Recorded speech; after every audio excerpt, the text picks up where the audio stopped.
Hello students, आपका फिर से हमारे चैनल में स्वागत है। आज का हमारा संस्कृत का टॉपिक रहेगा वाच्य परिवर्तन। तो चलिए शुरू करते हैं। वाच्य परिवर्तन करने से पहले मैं आपको बताना चाहूंगी कि इसमें कारक और क्रिया ये दोनों ही महत्वपूर्ण है, कारक और क्रिया।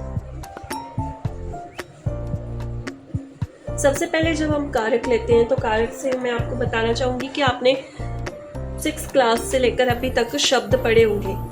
जितने भी शब्द पढ़े हैं, पुल्लिंग में हो, स्त्रीलिंग में हो या नपुंसकलिंग में हो, तो आपने हर एक शब्द में, जैसे मैं यहाँ पर तत्शब्द ले रही हूँ पुल्लिंग में, जिसमें एक वचन, द्विवचन और बहुवचन, 3 वचन आते हैं।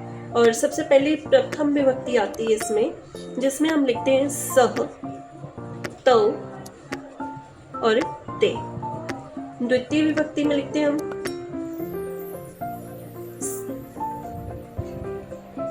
तम, तौ, तान।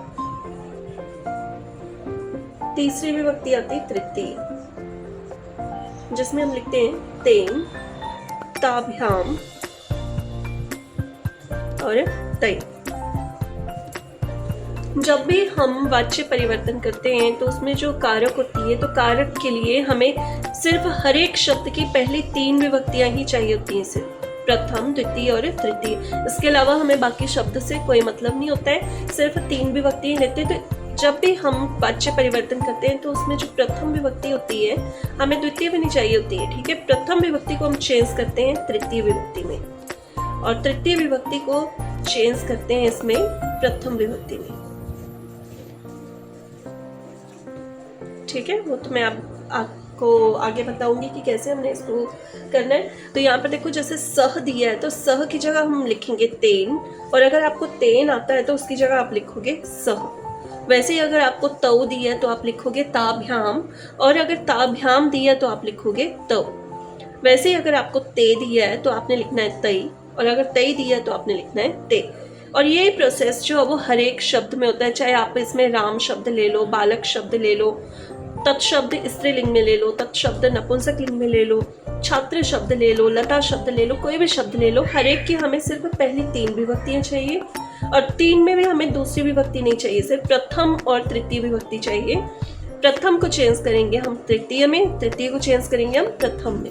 हर एक शब्द में हम ऐसे ही करेंगे, ठीक है। प्रथम विभक्ति को तृतीय विभक्ति में चेंज करते हैं, जैसे कि मैंने अभी शब्द लिख के आपको बताया।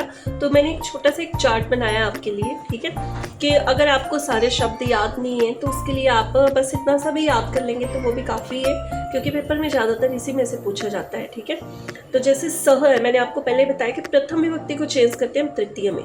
अगर आपको सह आता है तो सह की जगह लिखना आपने तेन, तौ आएगा तो उसकी जगह लिखोगे ताभ्याम, ते आएगा तो तई, सा तया, ते ताभ्याम, ताह ताभी, तत् को लिखेंगे आप ते, तानी को लिखेंगे आप तई। जो नपुंसकलिंग में होता है ना, उसमें शब्द में हम लिखते हैं तत् ते तानी। द्वितीय विभक्ति में भी सेम ही लाइन आती है, तत् ते तानी। और जो तृतीय विभक्ति होती है वो प्रथम इसमें पुल्लिंग जो शब्द होता है ना, तत् उसी की तरह चलती है, तेन, ताभ्याम, तई। तो इसलिए यहाँ पर तत् की जगह आप लिखोगे तेन, और तानी की जगह लिखोगे आप तई, ठीक है। फिर उसके बाद आता है आपका राम शब्द, रामः, रामौ, रामः।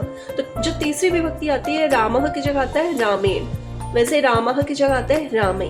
वैसे लता शब्द लिखते हैं लता, लते, लता, लताम, लते, लता, लत्या, लताभ्याम, लताभि। तो हमें तृतीय विभक्ति और प्रथम विभक्ति चाहिए, तो लता की जगह एक वचन में तृतीय विभक्ति में आता है लत्या। वैसे लताह की जगह तृतीय विभक्ति में आता है बहुवचन में लताभि, ठीक है। उसके बाद आते हैं आपके अस्मद और युष्मद शब्द। अस्मद शब्द भी बहुत ही ज्यादा महत्वपूर्ण है इसके लिए वाच्य परिवर्तन में। तो यहाँ पर अहम जो आपकी प्रथम विभक्ति है उसमें लिखते हैं आप अहम, अवाम, वयम। और जो तृतीय विभक्ति है तो अहम की जगह आता है उसमें मया, अवाम की जगह आता है अवाभ्याम, और वयम की जगह आता है अस्माभि। वैसे ही सेम त्वम युष्मद शब्द में आता है त्वम, युवाम, युयम। तो त्वम की जगह आएगा त्वया, युवाम की जगह आएगा युवाभ्याम, युयम का आएगा युष्माभि। तो सबसे पहले आपने ये काम करना है कि ये शब्द जो है वो याद कर लेने हैं, ठीक है। आपको जब कारक के ये सारे शब्द याद हो जाएंगे तो उसके बाद आती है क्रिया। क्रिया में सबसे पहले जैसे मैथ में फॉर्मूले होते हैं तो इसमें भी एक फॉर्मूला है, ठीक है, जिसको आपने अच्छे से याद कर लेना है। और ये इसमें नहीं, आपको और भी अन्य टॉपिक में काम आएगा, जैसे एक वचन, द्विवचन, बहुवचन। सबसे पहले तो कोई भी धातु लिखते हैं तो उसमें लिखा होता है एक वचन, द्विवचन, बहुवचन, प्रथम पुरुष, मध्यम पुरुष, उत्तम पुरुष, ठीक है। और आप जब वाच्य परिवर्तन करोगे तो इसमें सिर्फ आपने लट लकार में ही लेना है, ठीक है। तो आप, मैंने तो यहाँ पर पट धातु ली, आप कोई और भी ले सकते हैं, ठीक है। तो सबसे पहले जब भी हम पट धातु लिखते तो कैसे लिखते? पट्टी, पट्तः, पठन्ति, पट्सी, पट्ठः, पठत्, पठामि, पठावः, पठामः, ठीक है। और इसमें साथ में जो तत्शब्द है, ठीक है, आपका जो तत्शब्द है पुल्लिंग, स्त्रीलिंग और नपुंसकलिंग में, वो सारा प्रथम पुरुष में आएगा, जैसे स, तौ, ते। फिर आपका स्त्रीलिंग में आ गया सा, ते, तः। नपुंसकलिंग में आ गया तत्, ते, तानि। और उसके अलावा कोई भी संज्ञा शब्द आ गया, जैसे एग्जाम्पल के लिए मैंने यहाँ पर राम शब्द लिए, रामः, रामौ, रामः। तो ये सारे आएंगे आपके प्रथम पुरुष में, ठीक है। उसके बाद आपका आता है युष्मत् शब्द, त्वम, युवाम, यूयम। अब सह का मतलब होता है वह, वे दो, वे सब। वैसे त्वम का मतलब तुम या तू, ठीक है, तुम, तुम दो, तुम सब। तो यहाँ पर त्वम पठसि, युवाम पठः, यूयम पठः, पठत्। नेक्स्ट आता है आपका अस्मत् शब्द, अहम, आवाम, वयम। अहम पठामि, आवाम पठावः, वयम पठामः। अहम यानी मैं, हम दो, हम सब, ठीक है। तो अब जब सेंटेंस बनाते हैं ना तो सह पठति, वह पढ़ता है, तौ पठतः, वे दो पढ़ते हैं, ते पठन्ति, वे सब पढ़ते हैं, त्वम पठसि, तुम पढ़ते हो, युवाम पठतः, तुम दोनों पढ़ते हो, यूयम पठत्, तुम सब पढ़ते हो। अहम पठामि, मैं पढ़ता हूँ, आवाम पठावः, हम दोनों पढ़ते हैं, वयम पठामः, हम सब पढ़ते हैं, ठीक है। तो इसके लिए आपको कोई भी धातु, आप इसमें पठ की जगह आप लिख धातु लिख सकते हो, गम धातु लिख सकते हो, चल लिख सकते हो, भू धातु लिख सकते हो, कोई भी धातु लिखोगे उसके हर एक लकार के साथ यही फॉर्मूला लगता है, ठीक है। अब जब आप वाच्य परिवर्तन करते हैं ना तो कारक मैंने आपको बता दिया कि प्रथम से तृतीय विभक्ति में चेंज करते हैं। जो क्रिया होती है, अब क्रिया में यहाँ पर देखिए मैंने हर एक में, मतलब आपका लट लकार जो उसकी तीनों लाइनें यहाँ पर दी हुई हैं, तीनों वचन यहाँ पर दिए हुए हैं, ठीक है। अगर आपको पेपर में मान लो पट्टी आता है, जब भी परिवर्तन करते हैं ना इसमें क्रिया का, तो उसमें आता है यते लगता है। जैसे कोई भी धातु होती है, धातु का नाम आता है प्लस उसके साथ लग जाता है यते। जैसे पठ धातु, यहाँ पर अगर आपको सेंटेंस में आ गया पट्टी, लास्ट में क्रिया दी हुई है पट्टी उसमें, तो आप लिखोगे पठ्यते। अगर आपको आ गया पठतः, तब भी आप लिखोगे पठ्यते। अगर आपको आता है पठन्ति, तब भी आपने पठ्यते ही लिखना है। वैसे अगर आपको पठसी दिया होगा तब भी आप पठ्यते लिखोगे, धातु का नाम प्लस यते। अगर आपको पठः दिया होगा तब भी आपने पठ्यते लिखना है। अब अगर आपको पठत दिया होगा तब भी आप पठ्यते लिखोगे, पठामी दिया होगा तब भी आप पठ्यते लिखोगे, पठावह दिया होगा तब भी आप पठ्यते लिखोगे, पठामह दिया होगा तब भी आप पठ्यते लिखोगे।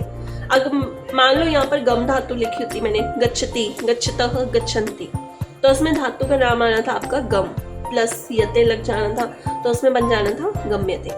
तो गच्छति की जगह उसमें आना था गम्यते, गच्छतः की जगह आना था गम्यते, ठीक है। ऐसे कोई भी धातु दी हो, जैसे चल धातु दी हो, चलती, चलतः, चलंती, चलसी, चलथ, चलत।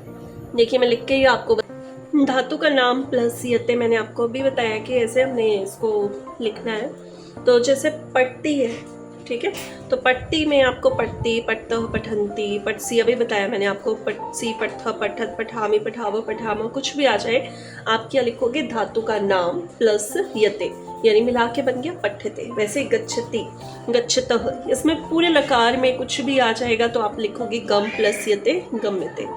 हर एक धातु के साथ ऐसे ही होगा। तो इसमें मैंने हर एक धातु का कुछ अलग ही लिया हुआ है। जैसे चलती का चल्यते, हसंती आ जाएगा तब भी हस्यते आएगा, तिष्ठामः। अब यहाँ पर देखो तिष्ठ में स्था धातु होती है, तो जो धातु का नाम है वही आएगा प्लस यते, तो यहाँ पर बन जाएगा स्थीयते।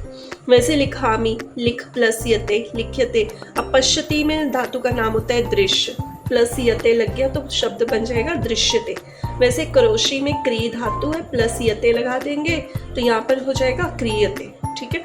और अगर आपको भू धातु का मान लो भवती या भवामी या भवसी भवंती कुछ भी दिया है तो यहाँ पर धातु का नाम है भू प्लस यते लगेगा, तो इसमें बन जाएगा भूयते, ठीक है। जब हम वाच्य परिवर्तन करते हैं तो ये दो तरह से होते हैं। एक तो जब हम प्रथम विभक्ति को तृतीय में चेंज करते हैं, ठीक है, और दूसरा होता है जब तृतीय से हम प्रथम में लेकर आते हैं। तो पहले मैं आपको सिर्फ प्रथम से तृतीय वाले ही समझाऊंगी। तो फर्स्ट जैसे आपको सेंटेंस है, ऐसे मान लो पेपर में आ गया कि रामः धावति, यानी राम दौड़ता है, ठीक है। तो आप जब इसमें वाच्य परिवर्तन करोगे तो राम को आप चेंज करोगे तृतीय विभक्ति में।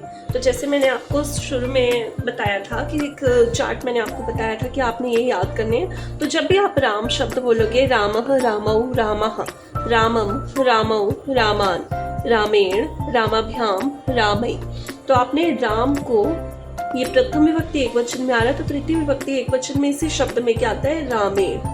तो आपने इसमें राम की जगह लिखना है तृतीय विभक्ति में रामेण। धावती, फिर से धातु और प्लस क्रिया। अब यहाँ पर धावती में धातु का नाम है धाव, प्लस इसमें यते लग जाएगा तो शब्द बन जाएगा धाव्यते, ठीक है। अब अगला दिया आपको त्वम गृहं गच्छसि, तुम घर जा रहे हो, ठीक है। तो यहाँ पर त्वम जो है युष्मत शब्द प्रथम विभक्ति एक वचन में आता है। जब आप इसको चेंज करोगे तो आप तृतीय विभक्ति एक वचन में ही चेंज करोगे। त्वम युवाम यूयम, त्वाम युवाम युष्मान, तृतीय विभक्ति में आता है त्वम की जगह त्वया, त्वया। गृहम शब्द नपुंसकलिंग में आएगा, ये गृहम ही रहेगा, ठीक है। और गच्छसि गम धातु है, त्वया गृहम, धातु का नाम है गम, प्लस लग गया इसमें यते, शब्द बन गया गम्यते, ठीक है। यानी आपको ती दिया है, सी दिया है या फिर आमी दिया है, आप सिर्फ धातु का नाम प्लस यते ही लगाएंगे। अब सह हस्ती, सह तौ ते, तम तौ ता, ते ताभ्याम ते, तो वैसे सह के जगह तृतीय विभक्ति एक वचन में आता है ते। और यहाँ पर हस धातु है, धातु का नाम है हस, प्लस यते लग गया, बन गया हस्यते। ते गच्छन्ति, अब ते आता है आपका सह तौ ते, ठीक है। तो कहाँ पर आ रहा है, ये प्रथम पुरुष बहुवचन में, तो प्रथम पुरुष बहुवचन में ही आ रहा है। और अगर हम शब्द की बात करें तो ये प्रथम विभक्ति बहुवचन में आ रहा है, ठीक है। तो तृतीय विभक्ति बहुवचन में इसी शब्द में आता है तय, और यहाँ पर धातु है गम, प्लस यते लग जाएगा, बन जाएगा गम्यते। वैसे बालकः पुस्तकम पठन्ति, बालकः बालकौ बालकः, ये भी प्रथम विभक्ति बहुवचन में आ रहा है। तो जब हम इसको तृतीय विभक्ति बहुवचन में चेंज करेंगे तो बालकः की जगह यहाँ पर भी पुल्लिंग में शब्द है तो यहाँ पर लगता है बालकै, पुस्तकम एज इट इज ही रहेगा, और पठन्ति की जगह आ जाएगा फिर से धातु का नाम प्लस यते, पठ्यते। वयम चलामः, अहम आवाम वयम, यार आपका उत्तम पुरुष बहुवचन में, वयम चलामः, ठीक है। और अगर हम शब्द की बात करते हैं तो युष्मत शब्द में प्रथम विभक्ति अस्मत् शब्द में प्रथम विभक्ति बहुवचन में आता है, हम आवाम वयम। तो यहाँ पर वयम की जगह आएगा अस्माभि, तृतीय विभक्ति बहुवचन में आएगा अस्माभि। चलामः की जगह आएगा फिर से धातु का नाम प्लस यते, चल्यते। तो ये था प्रथम से तृतीय में जब हम चेंज करते हैं ना तो इसी तरह से करेंगे। अब मैं आपको बताऊंगी कि तृतीय से प्रथम विभक्ति में हम कैसे चेंज करेंगे। जब तृतीय विभक्ति से एक प्रथम विभक्ति में चेंज करते हैं तो सबसे पहले हमें ये लर्न होना चाहिए टेबल, ठीक है, जिसमें एक वचन, द्विवचन, बहुवचन मैंने आपको पहले भी बताया था कि आप ऐसे ही मतलब इसमें कोई भी धातु उसके साथ ही यही फॉर्मूला लगता है, मैथ के फॉर्मूले की तरह इसमें भी एक फॉर्मूला है ये, प्रथम पुरुष, मध्यम पुरुष, उत्तम पुरुष। सह तौ ते, त्वम युवाम यूयम, अहम अवाम वयम, ये आप किसी भी धातु में किसी भी लकार में लगाओगे ऐसे ही चलता है, ठीक है। इसमें कोई चेंज नहीं आता है, सिर्फ जो भी आपके नाम आते हैं ना वो आप प्रथम पुरुष में डालोगे, जैसे राम शब्द हो गया, लता शब्द हो गया, और भी कोई भी शब्द हो गए, ठीक है। और जो मध्यम पुरुष और उत्तम पुरुष है, मध्यम पुरुष में आपका युष्मत शब्द की प्रथम विभक्ति ही रहेगी और उत्तम पुरुष में आपकी अस्मत् शब्द की प्रथम विभक्ति रहेगी। ठीक है, इसमें कोई चेंज नहीं आता है, जो भी चेंजेस होंगे सारे प्रथम पुरुष में ही होंगे। ठीक है, अब यहाँ पर जैसे मैंने आपको बताया था कि इसमें से कुछ भी दिया होगा आप लिखोगे पठ्यते। लेकिन मान लो अगर आपको पेपर में आया हुआ है पठ्यते और आपने उसको चेंज करना है, ठीक है, तो आप यहाँ पर 9 दिए, 9 को आप 1 में चेंज कर रहे हो पठ्यते, लेकिन जब पठ्यते को चेंज करोगे तो आपको इन 9 में से 1 चुनना पड़ेगा कोई भी। तो उसके लिए आपको पता होना चाहिए, अगर सह लगा है तो आप लिखोगे पठती, तौ लिखा होगा तो आप लिखोगे पट्टह, ते लिखा होगा तो आप लिखोगे पठंती। वैसे ही अगर आपको सेंटेंस में त्वम दिया होगा तो आप उसकी जगह उसके साथ लिखोगे पटसी, क्योंकि त्वम के साथ आता है पटसी। युवाम लिखा होगा तो पठ्थ आएगा, युयम लिखा होगा तो पठत आएगा, अहम के साथ आएगा पठामी, अवाम के साथ आएगा पठावह और वयम के साथ आएगा पठाम। ठीक है, सह पढ़ती नहीं, वह पढ़ता है, वे दो पढ़ते हैं, वे सब पढ़ते हैं, तुम पढ़ते हो, तुम दो पढ़ते हो, तुम सब पढ़ते, मैं पढ़ता हूँ, हम दो पढ़ते हैं, हम सब पढ़ते हैं। ठीक है, तो यहाँ तक अगर आपको समझ आ गया तो इसके आगे का मैं आपको बताती हूँ। तृतीय विभक्ति को जब हम प्रथम में चेंज करेंगे तो यहाँ पर आपको तीसरी विभक्ति में ही आपको शब्द दिया होगा और धातु के साथ ही यहाँ पर यते लगा होगा। ठीक है, इसकी पहचान ही यही होगी। अब यहाँ पर तृतीय विभक्ति में आपको दिया हुआ है मया। अगर आपको सारी धातुएं और शब्द लर्न है तो आप आसानी से लिख लोगे, लेकिन शब्द और धातु अगर आपको लर्न नहीं है तो आपको या तो पहले लर्न करनी पड़ेगी या फिर जैसे मैंने आपको एक छोटा सा इसमें चार्ट बना के दिया था, आप उसी को लर्न कर लोगे तो उतना ही आपके लिए काफ़ी हो जाएगा। तो यहाँ पर मया जो है वो कौन से शब्द में आता है? अस्मत् शब्द की तृतीय विभक्ति बहुवचन में आता है, तो आपने इसको चेंज करना है अस्मत् शब्द के प्रथम विभक्ति एक वचन में। तो अस्मत् शब्द की प्रथम विभक्ति एक वचन में आता है अहम। अब ग्रामम जो जैसे दी है उसको हम वैसे ही लिख लेंगे। अब बात आती है कि गम्यते को हम चेंज करेंगे तो हम क्या लिखेंगे? गच्छति, गच्छतः, गच्छन्ति, या फिर गच्छसि लिखेंगे, गच्छतः लिखेंगे या गच्छत लिखेंगे, या फिर हम लिखेंगे गच्छामि या गच्छावह या गच्छामः। तो हम इसमें आपको लट लकार है उसके 9 शब्द दिए, तो 9 शब्द में से आपने एक शब्द लिखना है इसमें। ठीक है, तो वो आपने किसे देखकर लिखना है? यहाँ पर जो आपने चेंज किया है ना कारक को, तो उसे देखकर आपने उसको लिखना है। अब यहाँ पर दिया हुआ है अहम। अभी मैंने आपको चार्ट बताया कि सह तौ ते, त्वम युवाम यूयम, अहम अवाम वयम। अहम के साथ आता है आमी। तो यहाँ पर धातु है गम, तो गम धातु को हम लट लकार में लिखते हैं गच्छ, तो यहाँ पर क्या हो जाएगा फिर? गच्छामि। ठीक है, अब आपने ये जो भी आपने धातु को चेंज करके लिखना है वो कारक को देख कर लिखना है। ठीक है, अब नेक्स्ट दिया तेन गम्यते। तेन जो है वो आता है आपका तत्शब्द पुल्लिंग के तृतीय विभक्ति एक वचन में। ठीक है, तो तेन की जगह उसमें आएगा फिर सह। अब सह जो है चार्ट के अकॉर्डिंग अगर हम देखें तो सह तौ थे पहली लाइन में ही आता है एक वचन में। ठीक है, तो सह के साथ फिर से यहाँ पर धातु है गम्यते यानी गच्छ आएगा, तो गच्छ में सह के साथ लगता है ती, गच्छति। ठीक है, जैसे मैंने आपको बताया था सह तौ ते फर्स्ट लाइन थी और मैंने इसके साथ लिखा था पट्टी, पट्टह और पठंती। ठीक है, तो अभी सह है तो सह के साथ हमारा ती लगेगा। धातु का नाम बदल जाता है लेकिन लास्ट अक्षर जो वो सेम ही रहता है सभी में, ती। तो यहाँ पर सह है, वो धातु है गम, गम है तो गच्छ लिखेंगे तो हो जाएगा गच्छति। वैसे आता है मोहनेन पत्रम लिख्यते। अभी यहाँ पे जैसे आपको उसमें बताया था रामेण, अश्वेन, देवेन, बालकेन, छात्रेन। ठीक है, तो वैसे यहाँ पर दिया हुआ है मोहनेन, तृतीय विभक्ति एक वचन में आ रहा है, तो जब हम इसको लिखेंगे तो जैसे रामः लिखते हैं तो यहाँ पर हो जाएगा मोहनः। पत्रम, अब यहाँ पर धातु का नाम है लिख। अब आप बोलोगे कि यहाँ पर ना तो सह दिया है, न तौ दिया है, न ते दिया है, न सा ते ताह दिया हुआ है, ना तो त्वम है, न युवाम है, न यूयम है, अहम अवाम वयम भी नहीं है, कुछ भी नहीं दिया हुआ है। तो मैंने आपको पहले ही समझाया था कि जब भी कोई संज्ञा शब्द आएगा, जैसे यहाँ पर मोहन दिया हुआ है, ये एक संज्ञा शब्द है, तो ये सारे ही चले जाते हैं आपके प्रथम विभक्ति में, प्रथम पुरुष में। ठीक है। प्रथम पुरुष में जहाँ पर जैसे सह तौ ते सा ते ताह ताम ते ताह, साथ में मैंने संज्ञा शब्द भी बताया था आपको, रामः रामौ रामः, यानी कोई भी शब्द आएगा संज्ञा शब्द वो सारे प्रथम पुरुष में ही आएंगे। ठीक है। तो अब मोहनः, जैसे यहाँ पर रामः आपका कहाँ पे आएगा, रामः रामौ रामः, वैसे ही मोहनः मोहनौ मोहनः।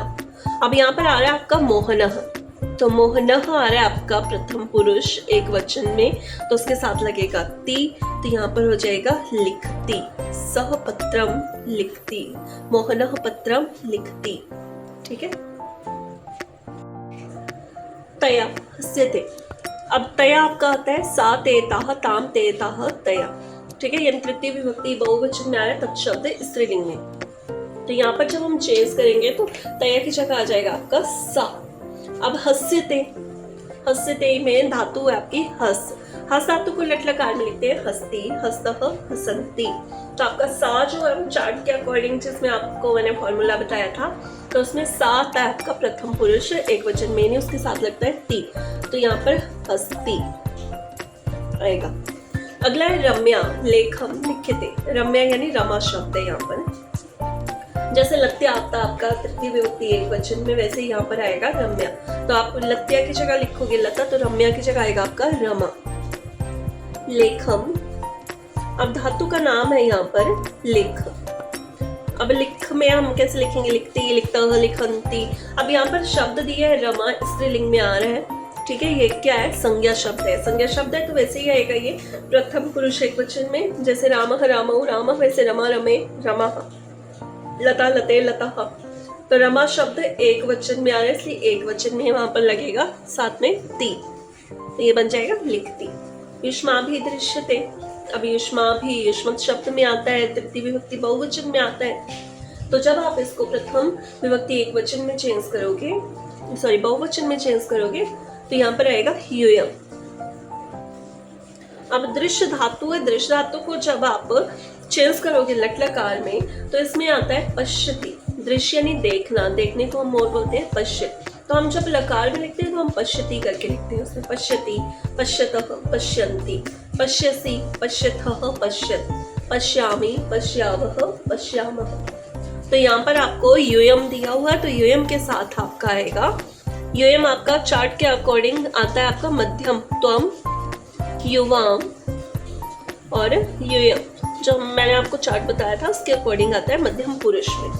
मध्यम पुरुष में बहुवचन में आता है यूयम, तो इसमें लगता है कोई भी लकार है उसके साथ लगेगा सी, थह, थ। अब यहाँ पर दृश्य धातु है, दृश्य धातु को हम पश्य करके लिखेंगे, तो पश्य में साथ में थ जोड़ देंगे, क्या बन जाएगा पश्य। अगर आपको मेरा पढ़ाया हुआ समझ आ रहा है तो चैनल को सब्सक्राइब करें, वीडियो पर कमेंट करें, लाइक करें और शेयर करें। धन्यवाद।